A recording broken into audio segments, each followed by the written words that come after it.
Hi! For today's video, mung bean soup naman yung iluluto ko or munggo or some called balatong. Bago ko siya iluto is ibababad ko na siya for at least 1 to 2 hours. You can actually soak it in the water for at least 8 to 12 hours. That's one of the technique na natutunan ko when I was to chef sa Hizon lang. After ko ngang maibabad yung munggo, ay pumunta ako sa bakuran para kumuha ng malunggay. Ayan nga at naghahanap ako ng malunggay na kaya kong abutin at feeling ko abot ko to eh. So nilapitan ko pero it's a prank. Pinaprank ko yung sarili ko. Hindi ko pala siya abot. Feeling ko lang pala yun. Okay, it's okay. Let's move on. Napansin ko nga pala itong sili. Ay, may bunga na ulit ang aking bell pepper. Goods. Yan, ipapaputol ko ngayon sa kapatid ko. Dapat yung abot ko lang. Diyan ka lang, kukuha lang kong malunggay. Sinarahan ko nga yung gate para hindi na sumama si Mu. Mahilig na nga ako magluto noon pero nung na-assign ako sa kitchen, that was way back 2015. Isa sa mga naging trabaho ko nung working student ako is a sous chef or assistant ng cook. Mas na-develop at mas na-appreciate ko yung art of cooking. Then pagka-graduate ko nga ng college is naging secretary naman ako sa NBS Law. And then next is paralegal ng isang law office, law firm. Then ngayon is working at home with my hubby, BPO company. Doon tayo sa practical. So, hindi mo maiiwasan, may mga nagsasabi na hindi ko nagagamit yung pinag-aralan ko. It's okay. Wala akong nilabag na batas doon. Haha, it's my choice. Marami kasi magsasabi sa'yo na dapat nagtuturo ka, dapat pinagpatuloy mo.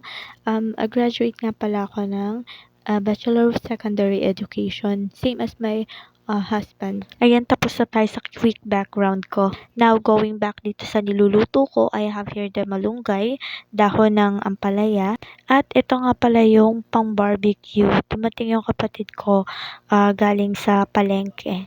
Namili siya ng aming paninda para mamaya. Ito nga yung naisip ko na way, magtinda ng barbecue tuwing hapon after ng klase ng kapatid ko para hindi na siya mag-apply sa iba while studying.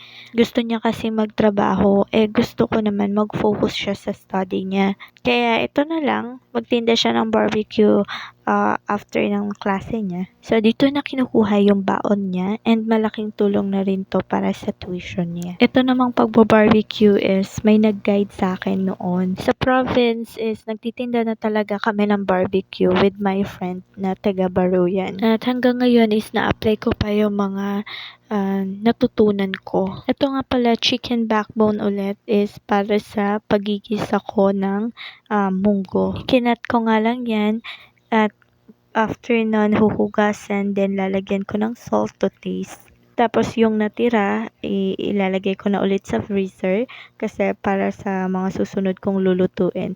Then tinanggal ko na sa plastic itong mga pang barbecue and isa-isa ko na siyang hinugasan.